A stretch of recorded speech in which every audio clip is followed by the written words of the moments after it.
আছে মাছে ভাতে বাঙালি। ভাত এই খাদ্যটা বাংলার মানুষের সাথে ওতপ্রোতভাবে জড়িয়ে আছে। এমন অনেক ঘর আছে যেখানে 3 বেলায় ভাত রান্না হয়, আর এই ভাতের জন্য যে চালের চাহিদা সেটা সারা জীবনে থেকে যাবে। এই চালের চাহিদা মেটানোর জন্য প্রতি বছর সরকার 13,69,000 টন চাল আমদানি করে থাকে, আর এই চালকে কেন্দ্র করে নানা ধরনের ব্যবসা তৈরি করতে পারবে। আসসালামু আলাইকুম, আমি সাব্বির। আজকের ভিডিওতে বলার চেষ্টা করব কিভাবে আপনি চালের ব্যবসা শুরু করতে পারবেন, চালের যে পাইকারি বাজারগুলো আছে সেগুলো কোথায় এবং কত টাকা ইনভেস্টমেন্টের মাধ্যমে আপনি ব্যবসা শুরু করতে পারবেন। চলেন ভিডিও শুরু করা যাক। চালের ব্যবসা করতে গেলে আসলে চালের প্রকারভেদ সম্পর্কে আপনাকে জানাটা খুবই জরুরি। চাল আসলে দুই প্রকারের হয়ে থাকে, যেমন আতপ চাল আর সিদ্ধ চাল। পিঠা বানানোর জন্য যে চাল আসলে তৈরি করা হয় বা যে চাল হয় সেটাকে আতপ চাল বলে, আর সিদ্ধ চাল বলো আমরা স্বাভাবিকভাবে যে চালে ভাত খেয়ে থাকি সেগুলোকে সিদ্ধ চাল। তবে সিদ্ধ চালের মধ্যে কিছু প্রকারভেদ রয়েছে, যেমন ইরি, পুরু, আমন, মিনিকেট, নাজির শাইল, লতা, বাসমতি, কালিজিরা, চিনিগুড়া, তুলসী মালা ইত্যাদি। চালের ব্যবসা করতে গেলে আপনাকে সমস্যার সম্মুখীন হতে হবে।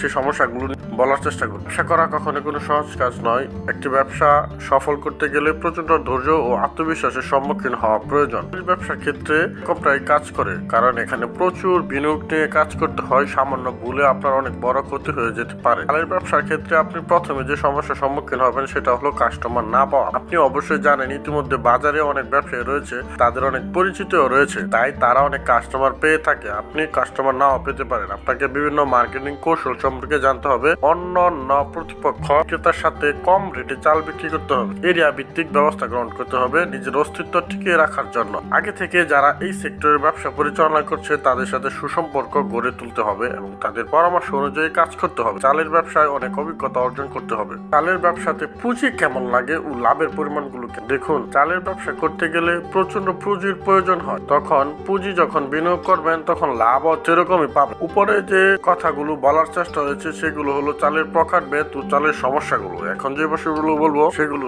চালের ব্যবসার পুঁজি ও লাভের পরিমাণগুলো কেমন হয়ে থাকে দেখুন। চালের ব্যবসা করতে গেলে একটু বেশি পুঁজি প্রয়োজন হয়, আর যত বেশি পুঁজি তত বেশি লাভ আপনি পাবেন। আপনি যদি ধরেন 2 থেকে 10টা বস্তা নিয়ে খুচরা বিক্রেতা করলেন, তাহলে আপনার এক ধরনের পুঁজি লাগবে, সেক্ষেত্রে আপনার লাভ হবে ব্যবসায়ীদের তুলনায় কম। অন্যদিকে যদি আপনি পাইকারিতে বিক্রি করেন, 1 ট্রাক চাল আনেন, এক্ষেত্রে আপনার লক্ষণীয় বিষয়গুলো হলো 100 থেকে 200 বস্তা চাল ট্রাক ভাড়া দিয়ে আনতে হবে। এখন যদি আপনি 300 বস্তা চাল আনেন তো একই ট্রাক ভাড়া দিতে হবে। তাই ব্যবসায়ীরা তাদের প্রায় সময় দেখা যায় 300 বস্তা ট্রাক আনে। 300 বস্তা আনতে গেলে প্রায় 20-30 লক্ষ টাকা প্রয়োজন। অন্যদিকে যারা কোম্পানি থেকে রপ্তানি করে বা চালের ব্র্যান্ড তৈরি করে অথবা সরকারের কাছে চাল বিক্রি করে তাদের আরো বেশি টাকা প্রয়োজন হতে পারে। তবে সবসময় যে লাভ হবে এমনটা কিন্তু না, অনেক সময় লসও হতে পারে। চালের ব্যবসা অনেক ধরনের ব্যবসা আছে, শুধু আছে কিভাবে আপনি খুচরা ও পাইকারি বিক্রি করবেন সেটা নিয়ে বলার চেষ্টা করলাম। জানি খুচরা ব্যবসা করলে আপনি কিভাবে ব্যবসা করতে পারবেন। খুচরা চালের ব্যবসা করতে গেলে প্রথমে আপনার পণ্যটি সম্পর্কে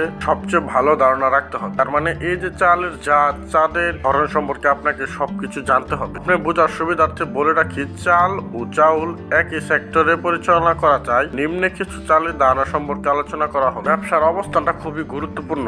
চালের ব্যবসার জন্য এমন স্থান বেছে নিন যেখানে লোকের সমাগম বেশি আছে। কোনো বাজারে বা এমন কোনো নিত্য প্রয়োজনীয় দ্রব্য নিয়ে থাকে সেই জায়গায় আপনি দোকান দিতে পারেন। মনে রাখবেন, এসব পণ্যের ক্ষেত্রে লোকেরা যেখানে কম দাম পাবে সেখানে আকৃষ্ট হবে। আপনি যে এরিয়াতে বাস করেন এবং যে এরিয়াতে ব্যবসা পরিচালনা করছেন সেখানে কেমন লোক থাকে এটা একটা বড় বিস্তারিত ব্যবসা ক্ষেত্রে প্রভাব পড়তে পারে। একেবারে আঞ্চলিক গ্রামে যেমন মিনিকেট, বাসমতি চাল বিক্রি করা হবে, তেমনি শহর এরিয়াতে মোটা চালগুলো বেশি বিক্রি হবে। তাই অবস্থান বুঝে ব্যবস্থা গ্রহণ করতে। চালের পাইকারি বাজার আসলে কোথায় বা চালের পাইকারি বাজার কিভাবে নিয়ন্ত্রণ? আপনি যদি খুচরা বিক্রেতার কাছ থেকে চাল ক্রয় করে থাকেন তাহলে সরাসরি ভোক্তার কাছেও চাল বিক্রি করতে চান, তবে এই নিম্ন পাইকারি বাজারগুলো থেকে আপনি চাল আনতে পারেন। যেমন বাদামতলী চালের আড়ত, এটি মূলত বুড়িগঙ্গা নদীর তীরে অবস্থিত। দেশের বিভিন্ন স্থান থেকে এখানে চাল এসে জমা হয়, তারপর এখান থেকে সেই বিভিন্ন দেশে পাইকারি ও খুচরা বিক্রি হয়। মূলত সে স্থান থেকে বাবুবাজার, বাদামতলী চালের আড়ত চাল আসে শেরপুর, দিনাজপুর, বরিশাল, ফরিদপুর, চাঁপাইনবাবগঞ্জ, কিশোরগঞ্জ, কুষ্টিয়া, বগুড়া, নওগাঁ ইত্যাদি। এছাড়া ঢাকা আরো অনেক চালের আড়ত রয়েছে, যেমন মোহাম্মদপুর কৃষি মার্কেট, কাউরান বাজার, যাত্রাবাড়ি, মিরপুর, বাসবো, খিলগাঁও, মালিবাগ। এছাড়া এই আড়তগুলোতে সকল ধরনের চাল পাওয়া যায়। সেগুলো হলো ইরিবুরু, আমাল, নাজিরা শাই, পাইজম, মিনিকেট, লতা, বাসমতি, কালিজিরা, স্বর্ণা, আতফ, কালিজিরা, মোটা চিকন সব ধরনের চাল পাওয়া যায়। তাছাড়া যে সকল স্থানে চালের মিল রয়েছে সেখান থেকে যদি আপনি চাল ক্রয় করতে পারেন তাহলে বেশি লাভজনক হবে। এক্ষেত্রে আপনার অন্য চালের সাথে বাজারজাত করতে পারবেন। উক্ত কাজের জন্য পুরো বাংলাদেশে চালের সবচেয়ে বড় বাজার হলো কুষ্টিয়া ও পাবনা, বিখ্যাত এগুলোর জন্য। চালের ব্যবসা করতে গেলে কিছু প্রয়োজনীয় কাগজপত্র প্রয়োজন হবে। আপনি যদি ব্যবসা করতে যান তাহলে ট্রেড লাইসেন্সটা সবার আগে গুরুত্বপূর্ণ।